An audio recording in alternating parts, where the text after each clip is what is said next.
This is a script concept built to feel like a creator thinking out loud, reacting in real time to Celtic's turmoil. I'm not just recounting what happened, I'm putting myself in the room, offering etchings of meaning, and pushing beyond the scoreline. Let's dive in. What if the real drama isn't the result itself but what the result exposes about the club's direction, mindset, and the broader football economy? Personally, I think that's the central tension, a team with a massive financial engine drifting toward a structural inertial trap. What makes this really interesting is how quickly ghost stories about years past creep back into the narrative: Rodgers, McCann, the supposed glory days, and how that memory both fuels self-delusion and sets a real, modern problem in sharp relief: governance and identity at a club that's used to calling the shots. First takeaway: the game yesterday wasn't just a bad day at the office. It was a mirror held up to a season that's unraveled. When you see Celtic surrendering in a way that feels systemic, midfielders passing sideways, strikers offering little threat, midfield discipline evaporating, what you're watching isn't just personnel misfires. It's a culture misalignment between ambition and execution. In my opinion, this suggests the problem runs deeper than injuries or a single tactical tweak. It's a failure of sustained, ruthless self-critique and a willingness to trim the fat, replace the dead weight, and recalibrate a model that's grown complacent. A detail I find fascinating is how quickly support for a change in leadership turns into a debate about heritage and nostalgia rather than a plan for new structures and processes. What this really suggests is a bigger trend: elite clubs policing a fragile balance between historic prestige and modern accountability. Let's unpack the three big threads here, each with its own commentary layer. Thread 1: the leadership vacuum and governance questions. The on-pitch disaster becomes a governance symptom. The interim trio in the box, Wilson, Nicholson, McKay, are custodians, not conquerors. My take: when owners retreat behind a layer of distance, the organization loses tempo and accountability. What many people don't realize is how crucial day-to-day decision-making is in football: contracts, scouting, medical, youth integration, and data-driven recruitment. If you remove the impulse to act decisively, you get a stagnating machine.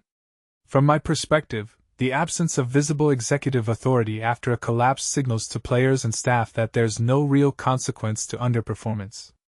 If you take a step back and think about it, that's how a season spirals from bad to chaotic. The deeper implication is that governance isn't just a boardroom word, it's a performance discipline. A larger trend here is the pivot from owner-led to system-led clubs, where you need a spine of capable executives who answer to a clearly defined strategy, not to personal friendships or reputational halos. Thread 2: the squad and recruitment misalignment. The piece notes the sale of important scorers, the arrival of middling replacements, and a lack of a dependable goal threat. This isn't mere misfortune, it's a blueprint issue.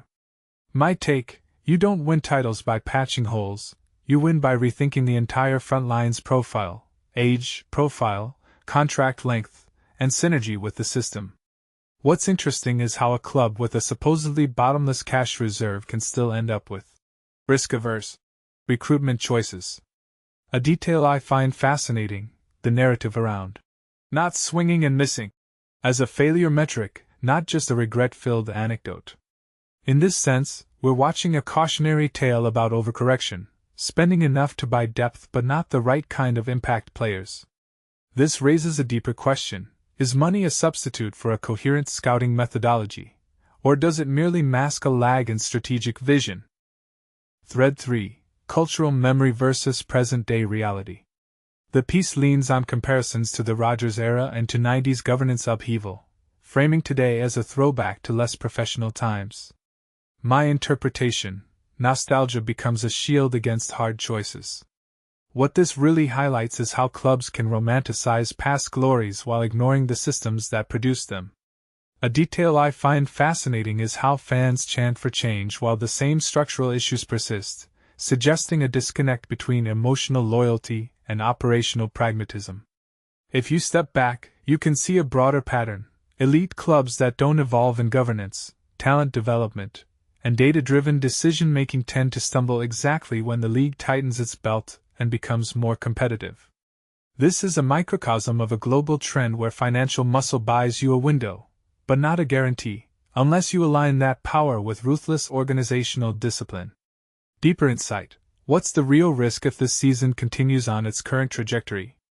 The most alarming thought is not the loss of a title, but the erosion of identity itself. Celtic isn't just a squad, it's a brand with a mythic edge.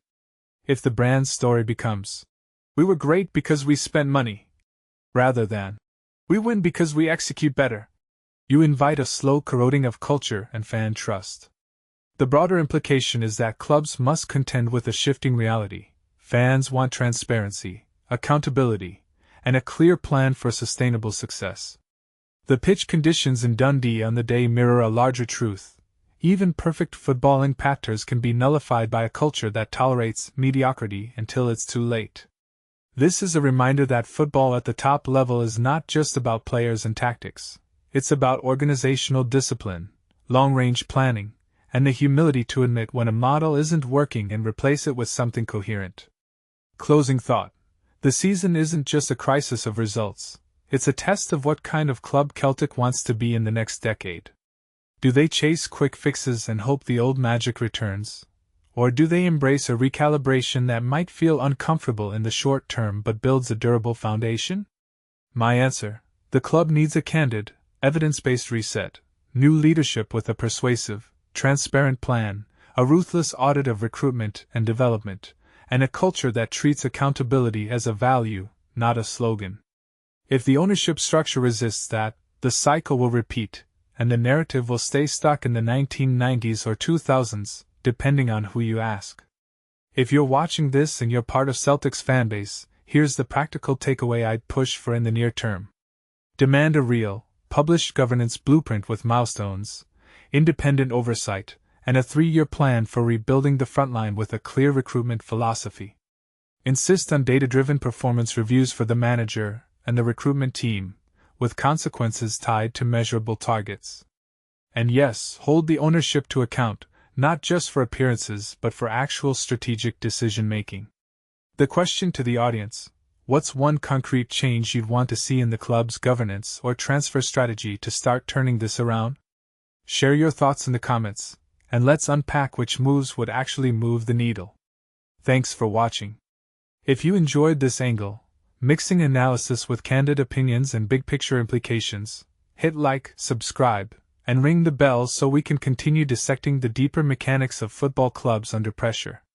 Until next time, keep questioning the narratives and look for the underlying systems that decide the outcomes on the pitch.